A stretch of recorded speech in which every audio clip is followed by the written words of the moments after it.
Here we go. We're going to go ahead and call this meeting to order of the Amarillo Branch NAACP 6151B here on this Saturday, August 14th, 2021 at 1:10 p.m. So glad to have you all here to see you virtually. God willingly, we'll be in a position where we can kind of be in person once again. I want to have Gunny, would you please lead us in an invocation to start this meeting? And you're gonna have to unmute yourself. Okay, Goody might be having some technical difficulties. I'll make it brief. I'll always, shy away because I know sometimes I'll get to going. But please bow your heads, close your eyes, have a moment of reflection. But Father God, we thank you for this time for us to assemble as a unit. Let the work of this branch be honoring to your sight. Let everyone who is here be of good health and in good spirits. Let the work we do glorify you. Thank you for everything. In the Lord's precious name, Jesus. Amen.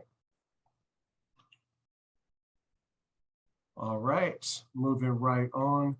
In old business, I do hope that our third vice president, hope Gunny Brown can unmute because I would love for him to speak on an event that just occurred. I think it's important for the public to know. This will be recorded, so you'll have the details. But our branch collaborated with the Merritt Vaughn State Farm Agency to collect items for 46 military care packages. We are now requesting the community support in providing us with addresses for our service members. Please contact us if you have a deployed family member or friend who is in need of a care package. Third Vice President Gunny, if you have more to say, would you please take the floor? Can you hear me now? Yes, sir. All right. Yeah, it was great. We're like I said, 46 packages. I just got done looking at them. I'm probably going to try to go into this week. Monday when I go to work, I'm going to try to get a contact with Cannon Air Force Base. And we can take at least 20 of those packages up there and let them distribute them out. I'm pretty sure they have some people overseas right now, so they can help us out with that. And that would give us 26 more packages that we have to worry about. But I hope that it becomes a yearly event in collaboration with Purple Heart Day.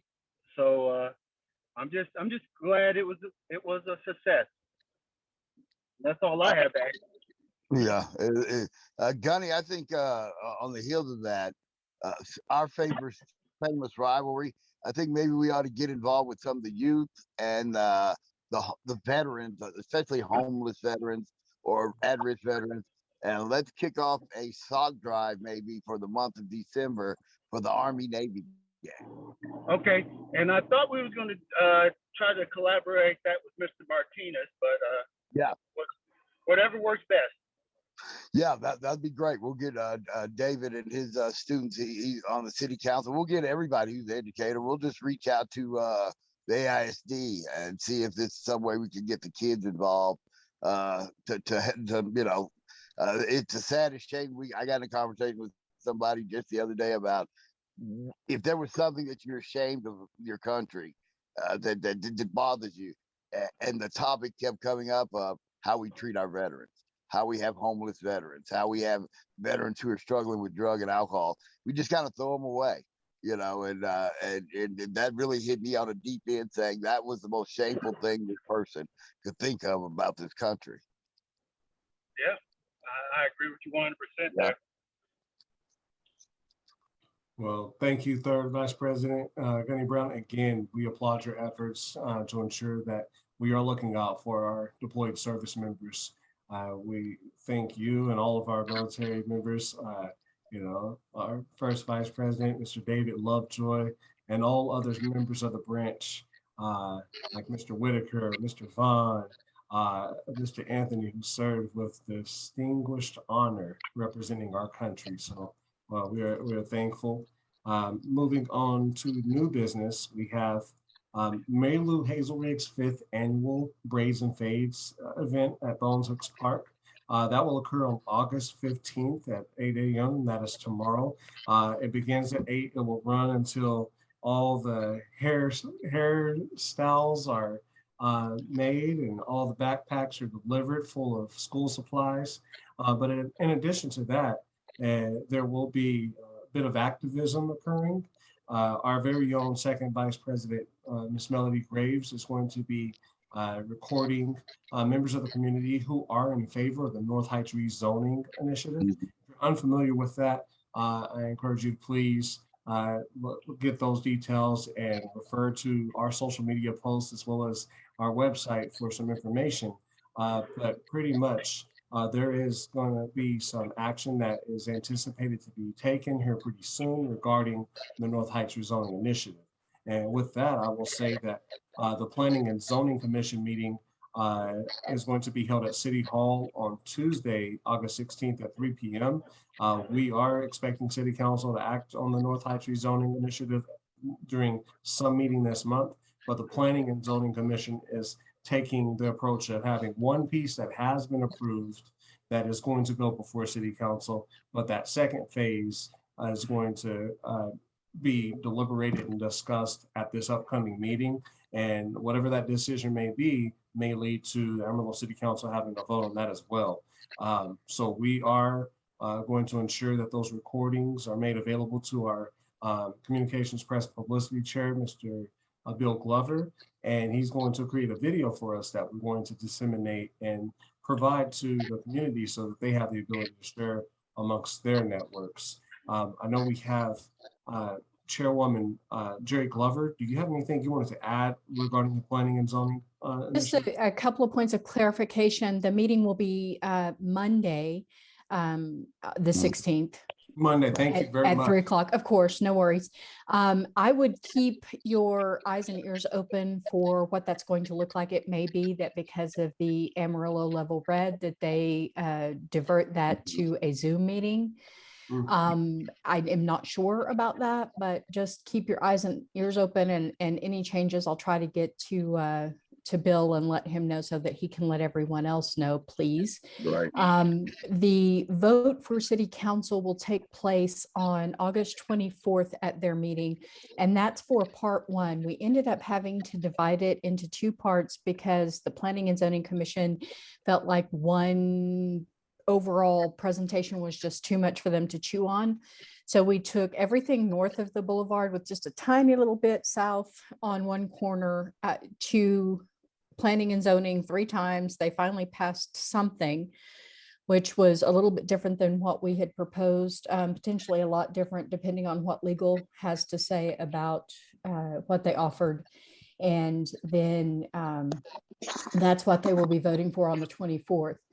Part of the thing that we are seeing is, and part of the council's hesitation to pass anything at this point, is some of the council members, Stanley, think that we are divided in the community about whether or not this is a real thing or a good thing to happen. And that is simply not true. We have a very few who are spreading large campaigns of misinformation and able to convince some residents and a very few residents that this is not in the best interest of North Heights, and they are doing so out of selfish interest and not out of interest for the community, plainly said.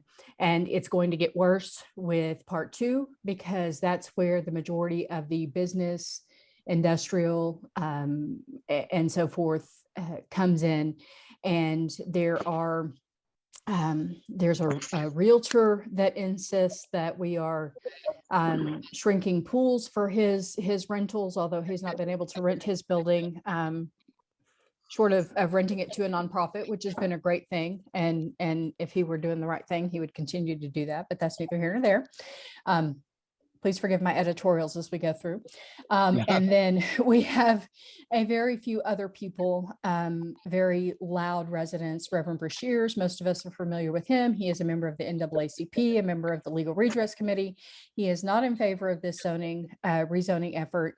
And he is very vocal about that and is able to convince some of the residents that they need to come along his side and beat those drums as well. So it's just really important that we have more positive, more pro, more balance to the loud noises that those against are making. And the only way we're going to be able to convince them that we are more unified than what they would like them to believe is to show them that we are. That's why this video is important. That's why emails to council in favor of this rezoning effort are important.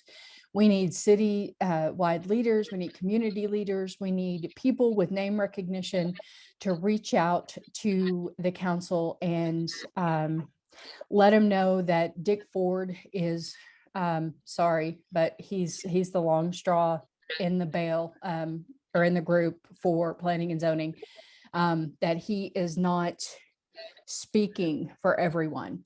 So please, please, please write your council people. President Miller sent out email addresses, and that was very helpful.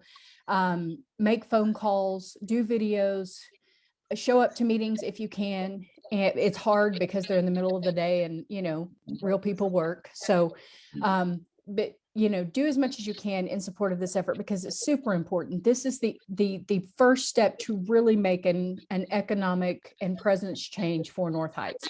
And while that was much longer than I anticipated, my apologies. Well, Ms. Glover, I have just one quick question. It might help us all. Can you explain like why some like Brashears and are against this idea? I mean, everybody else looks at it as a chance for economic movement forward for North Heights. Why is there this little group? What's their big objective? So the misinformation campaign that they are spreading is that this is a precursor to the city trying to devalue their property so that they can come in and execute eminent domain. Okay. That is the misinformation they are sharing. What the real problem is that it's a very selfish motive. They don't want anything to affect their property value, and they feel like rezoning it to its actual proper zoning, what it should be zoned at to begin with, is going to affect their property values negatively, which in fact, I just don't believe that to be true.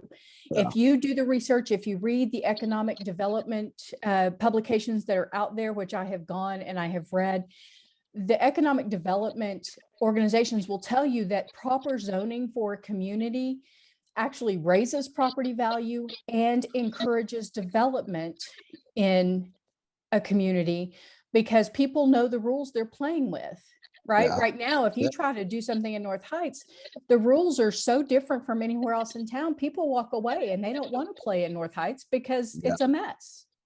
Mm-hmm. So that's really what it's about. It's about selfish interest. And again, the reality is it's not going to affect their property value negatively. In my opinion, I don't have a crystal ball, but all the research I have says that the zoning will not be the reason for your property value being affected negatively.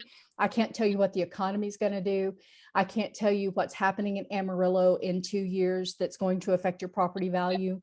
I am not a mind reader. I keep wanting a crystal ball that'll help me with property values. I'm taking a class hoping that will be my crystal ball in property values, but I don't have those answers. But the reality of it is the rezoning will not.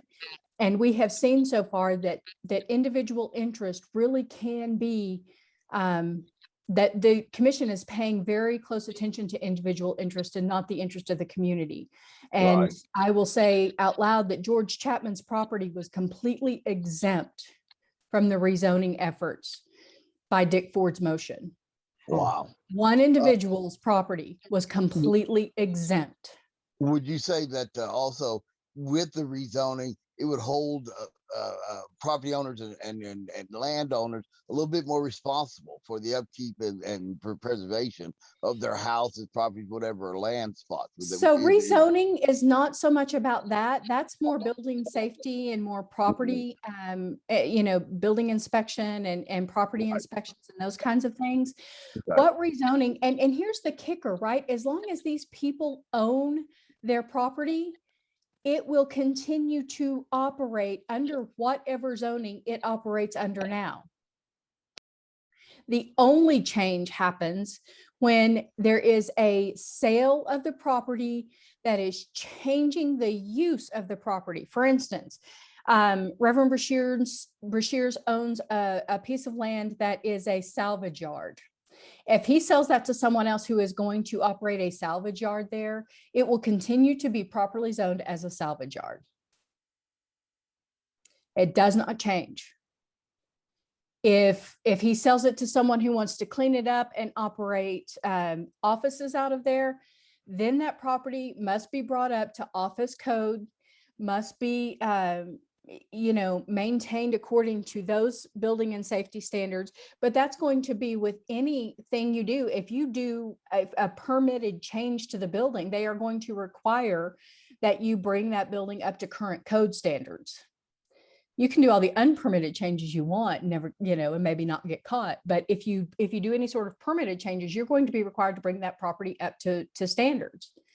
And I think that's part of where they are sort of hoping to slide under the radar as well. They just don't want anyone, that they just want to keep their property the way it is, and it doesn't matter what's good for the rest of the community, period.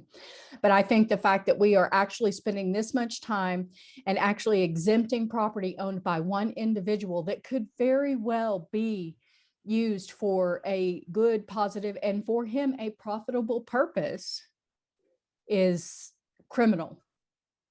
There's just no excuse for being able to exempt one person's property when everyone else is having to play by the rules because you got money in your pocket.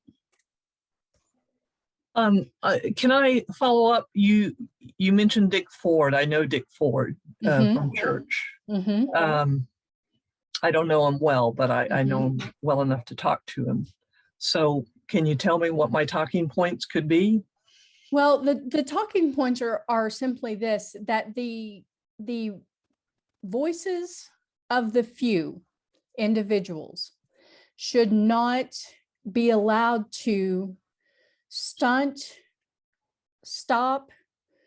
the growth of an entire community for its betterment.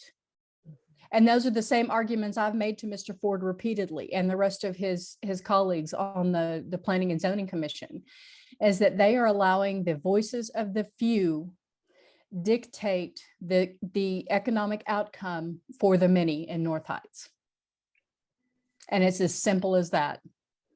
He's very focused on, and when he speaks, he's very focused on one or two names, one or two businesses, not how does this affect the rest of North Heights?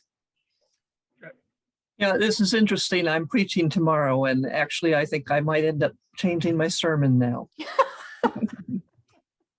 Well, I'm glad I could provide some materials. Maybe you will be able to reach him in ways that we have not been able to. It's very disheartening when we try so hard to really get up and it's not that North Heights Advisory Association is trying to take over and speak for the community. The North Heights Advisory Association held 5 meetings to have people come, explain the process, ask questions, voice their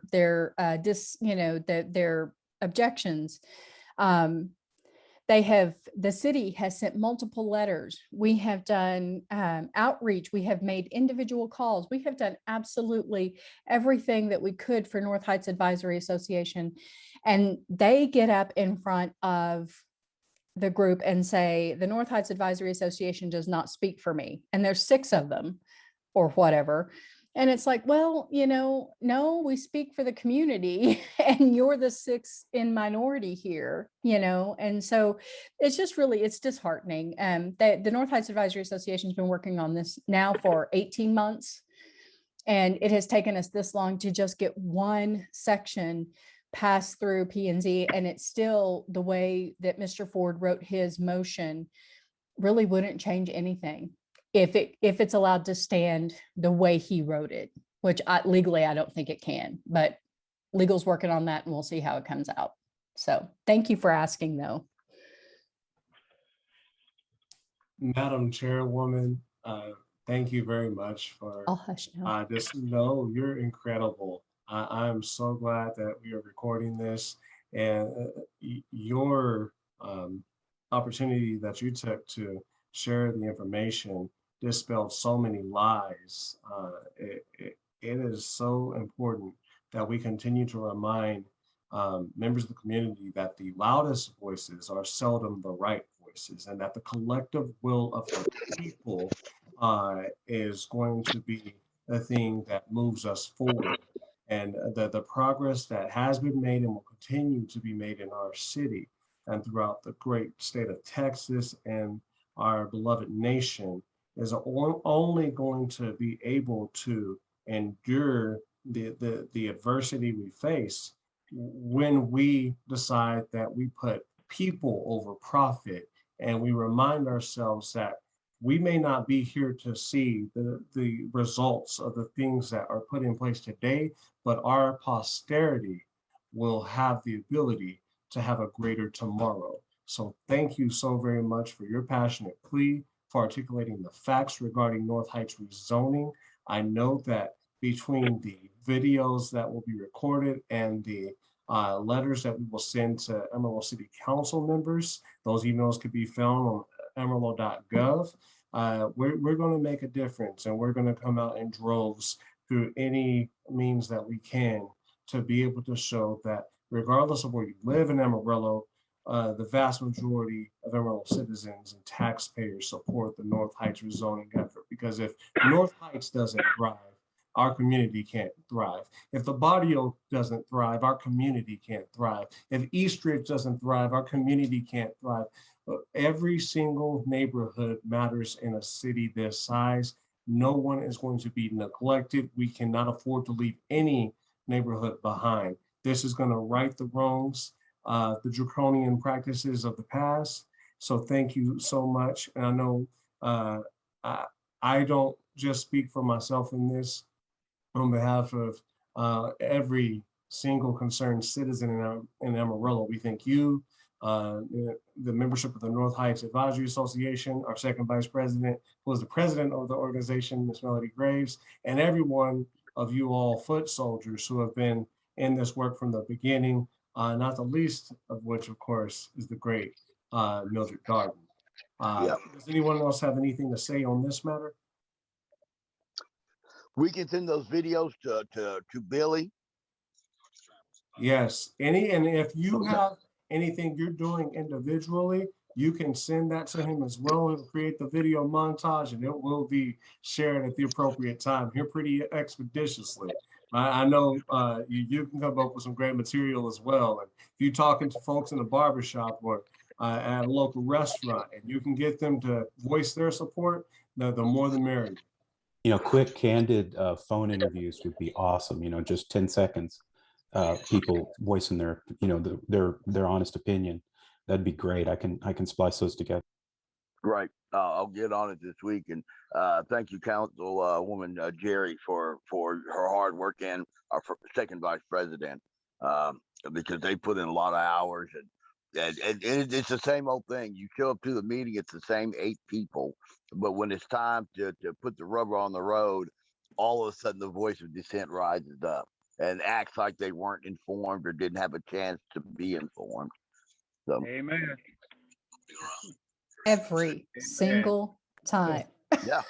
It's I can like clockwork. When it's about to happen. As soon as it's about to become fruition, all of a sudden now you get this side that you're and it's really like you said, Miss Jerri, selfish reason.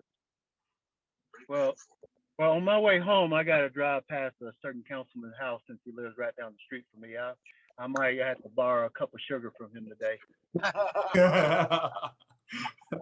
Yes, absolutely. And as an aside, we, Melody, myself, and Alan Abraham, who's also been a part of this from the beginning, had a meeting scheduled with Cole Stanley to talk to him about this issue the day that Ashton was diagnosed with COVID.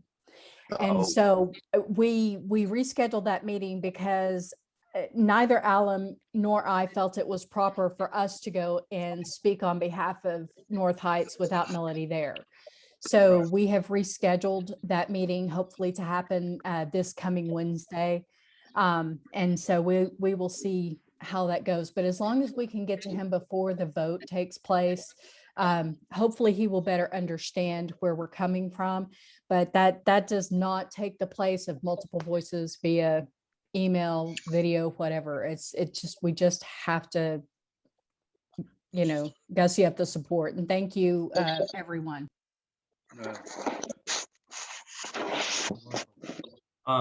So moving on to the next matter, we have on Monday, August 16th as well, the Amarillo ISD Board of Trustees is meeting at the Education Support Center, 540. And, obviously, if you're paying any attention to what's been going on across this nation as schools have reopened, and you're aware of what is happening within our own community, we as the Amarillo Branch NAACP are anticipating the need to implore the board to take the health and safety of our students and faculty members seriously by acting appropriately.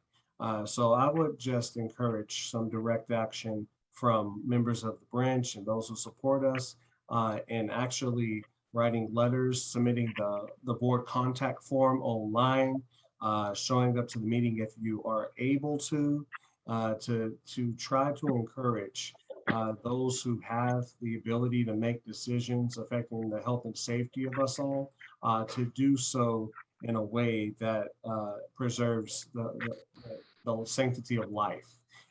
It's really serious what's going on, and we don't know what it's going to look like this school year. And speaking as a new school administrator, what keeps me up at night is thinking about the nearly 750 students and over 65 staff members who I'm in charge of protecting each day. And if I don't have the help I need and don't feel like that support is there, I know I'm not in the minority. There are others who feel the same way. So we need to make sure that we are strongly considering following CDC guidelines as opposed to the ignorance of the governor of Texas. And that is what I will say on that. There comes a time you just have to speak your truth, and there's a little bit of that there. There will be more later. Does anyone have any comments or concerns there? All right. I will say now that ends the new business, and for open floor, shameless plug, Pondicetta Brewing Company is currently holding a back to school bash at for Eastridge Elementary School. And that's occurring today until 4 p.m.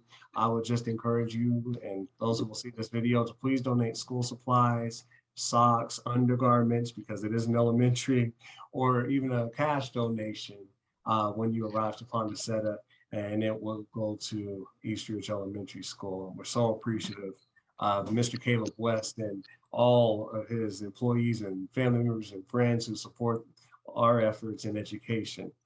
Does anyone have anything else good for the group in open floor at this time?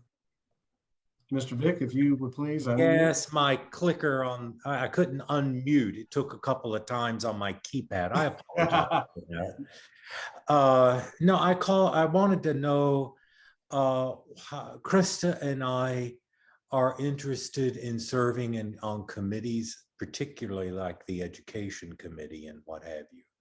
And I'd like to know how we can become more involved. Well, thank you. Thank you very much. We definitely need educators there. And my immediate predecessor, whom we all know, Mr. Floyd Anthony, serves as the chairman of the education as well as the health committee. He would be the one to speak to, and offline, I will be happy to provide you with his contact information. And I know he will be happy and eager to work with you. That will be a tremendous opportunity for you to continue to work on behalf of the branch and the members and community we serve. And it just bears reminding that the work of the branch occurs within our committees. Our committees then have the ability to help guide and lead our discussions, and then when we come forth with direct action, that is coming directly approved from them. In fact, our legal redress committee, I know, has received some legal redress complaint forms and could use some help. I know Mr. David Lovejoy, our first vice president, as strong-willed and stubborn as he is, and he can only do so much with the time he has. So that would be another committee that you and anyone else, I hope, would consider. Thank you very much. I think I've met Mr. Vick. I met you, didn't I? Yes, we met briefly. We spoke with Yeah. Melody, about 3 weeks ago, and we met Yeah. briefly then. Yeah. And when we talked with Melody, we wanted to know about ways that we could get involved. When Mhm. we returned to Amarillo after the birth of our grandson and to be Yeah. involved in his life, otherwise we would have stayed in Chicago.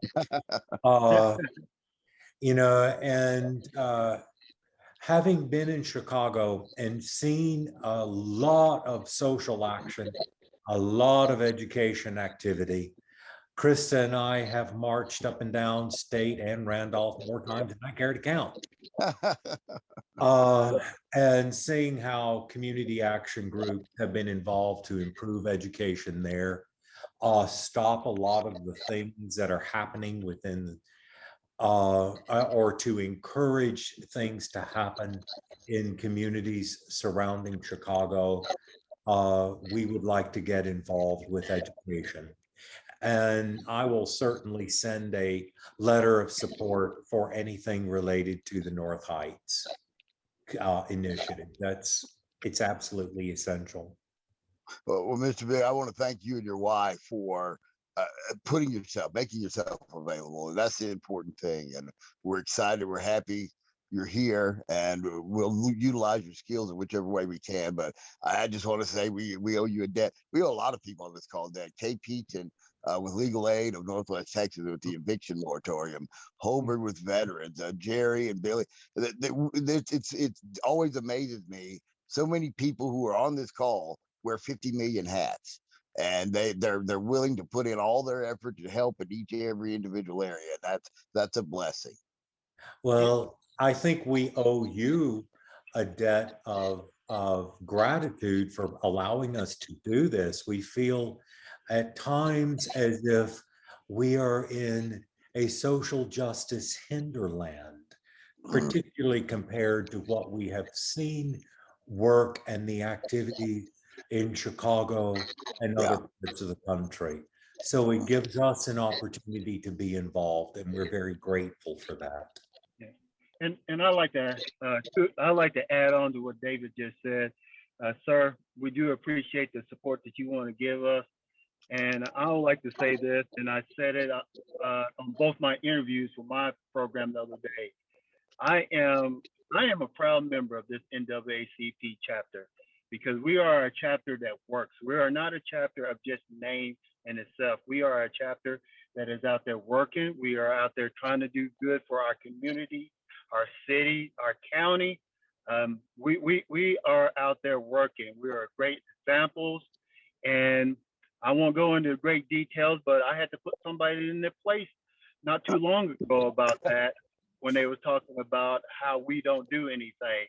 And I said, well, it's easy to sit on the sidelines and complain about something we're not doing when you hadn't showed up to one event. And I was able to name also a plethora of events you could find one of our officers or chairperson was taking care of. So as a member and also as the third vice president, it is an honor and a privilege to work with each and every one of y'all. Likewise, thank you. Thank you. And I echo those thoughts, and I don't believe we could end on a better note. Like I said, I will entertain a motion for adjournment if there is one. So moved. Got a motion here by Second. Jerri, second by Gunny. Any better discussion? Hearing none, I call the question. All in favor, please say aye. Aye. Aye. All opposed, same sign. Motion passes unanimously. Thank you all freedom fighters. God bless and keep you. This meeting is adjourned at 1:45 p.m. Hope to see you tomorrow at the Mary Lou Hazel Riggs Braids and Fades. All right. All right. Bye. Take care.